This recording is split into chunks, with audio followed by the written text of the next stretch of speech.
Hello guys, and welcome back for another installment of Afri-Culture Concepts. I want to thank those that took the time to subscribe to this channel, and those that continue to follow my content.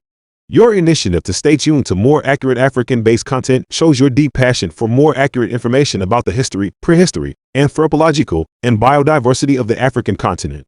Now let us get into today's topic, which is about the possible events that caused the replacement of prehistoric populations, in particular the prehistoric paternal haplogroups that lived in West Africa prior to the arrival of men carrying haplogroup P. Also, the evidence of genetic admixture that took place in prehistoric times between different African populations, causing the emergence of the African populations that we see today. West African hunter-gatherers, West African foragers, or West African pygmies dwelled in western Central Africa earlier than 32,000 BPE and dwelled in West Africa between 16,000 BPE and 12,000 BPE until as late as 1000 BPE or some period of time after 1500 C. West African hunter-gatherers are archaeologically associated with the West African microlithic techno-complex. Despite its significance in the prehistory of West Africa, the peopling of various parts of Western Africa, from the sub-Saharan regions of coastal West Africa and the forests of Western Central Africa, often goes overlooked. Prior to West African hunter-gatherers, there may have been various peoples who continuously occupied West Africa from the Middle Stone Age. Macrolith using late Middle Stone Age peoples who dwelled in Central Africa, Western Central Africa, and West Africa were displaced by microlith using late Stone Age Africans, e.g. non-archaic human admixed late Stone Age Shamlaka fossils dated between 7000 BP and 3000 BP as they migrated from Central Africa to Western Central Africa into West Africa. Earlier than 32,000 BP or by 30,000 BP, late Stone Age West African hunter-gatherers were dwelling in the forests of Western Central Africa, e.g. earlier than 32,000 BP at Demarate in Shamlaka, 12,000 BP at Mbi Crater, between 16,000 BP and 12,000 BP. Late Stone Age West Africans began dwelling in the eastern and central forested regions, e.g. Ghana, Ivory Coast, Nigeria, between 18,000 BP and 13,000 BP at Timid West and Asakakona in the southern region of Ghana, 13,050-230 BP at Bingerville in the southern region of Ivory Coast, 11,200-200 BP at Iwo Elaru in Nigeria. Of West Africa, West African hunter-gatherers resided at the Nigerian sites of Iwo Elaru and Rap, at the Ivorian site of Bingerville, at the Cameroonian site of Shamlaka, at the Malian site of Unjugu, and at the Senegalese sites of Fatandi and Tumbra. 8 male individuals from Guinea-Bissau, 2 male individuals from Niger, 1 male individual from Mali, and 1 male individual from Cabo Verde carried haplogroup A1A. 1 out of 4 individuals carried the deeply divergent Y chromosome haplogroup A00, which was found in the anthropological site of Shumlaka, located in modern-day Cameroon, near Nigeria.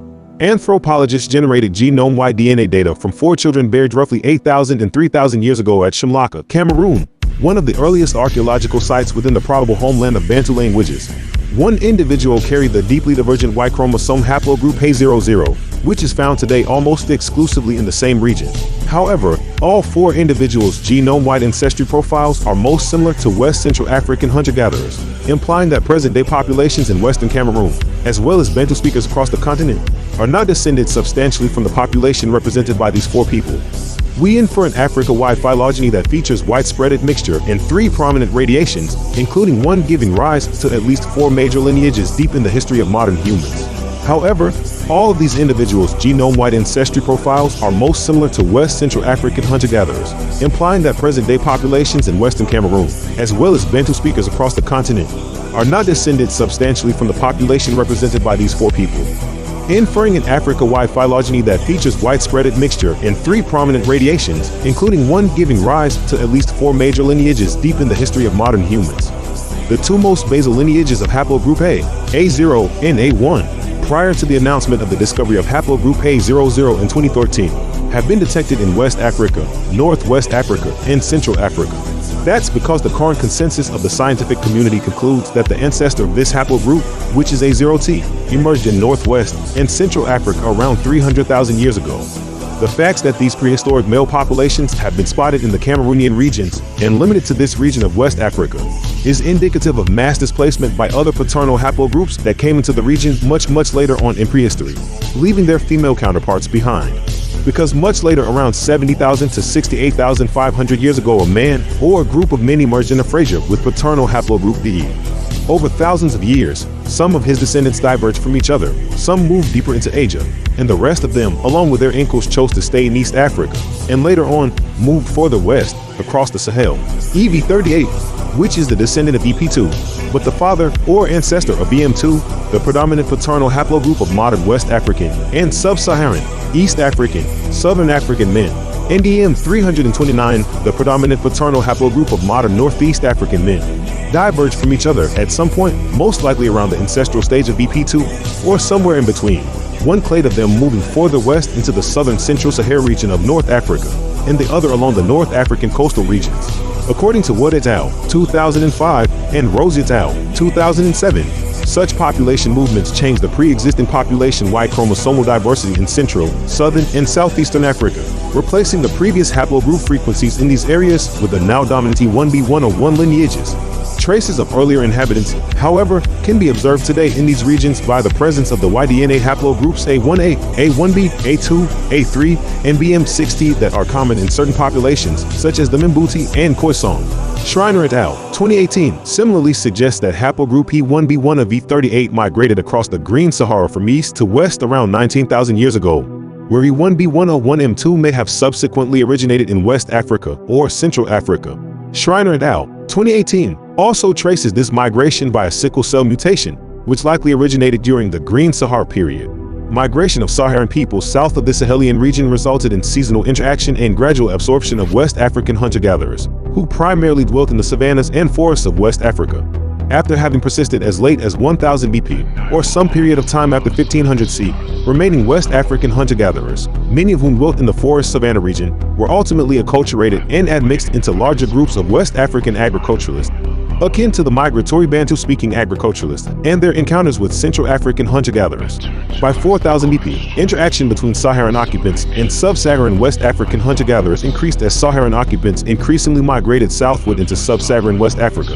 As desertification was underway, West African hunter-gatherers of the Middle Niger were likely the first to encounter southward migrating Saharan occupants.